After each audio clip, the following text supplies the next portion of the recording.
یه شب که توی خواب بودم، از این عالم جدا بودم، به فکر عشقی نبودم، راحت بودم، رها بودم. تو اومدی تو زندگیم، گفتی میخوام با تو باشم، گفتی میخوام کنار تو از آدما جدا باشم. گفتم نمیتونه دلم، گفتی منم مثل تو هم، از آدما خسته شدم، دنبال راه چارم. گفتی که چارم تویی، مرهم زخم من تویی، مرهم زخم من تویی. میدونستم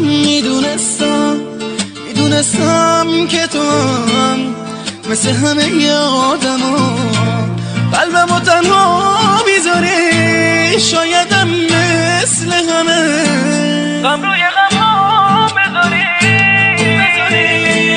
ولی بازم نمیدونم که چی شد، نمیدونم که چی شد.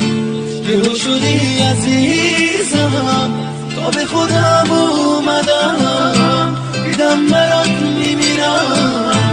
حالا که عاشقت شدم، پشتمو خالی میکنی، رفتی حالا حق دلو از کی باید بگیرم.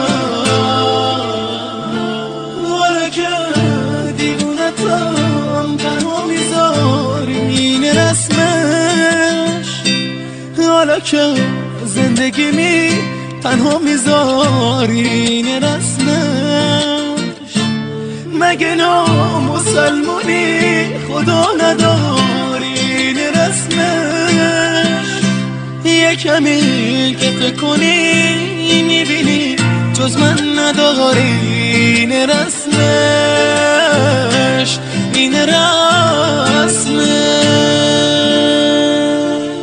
اگه به زور روزگار از زندگیت میرم کنار، میرم که ثابت بکنم عاشقتم دیوونه وار. تو گریه های هزار و زار سپردمت به روزگار، این از خودم گذشتن و با یه خاطر خواهیم بذار.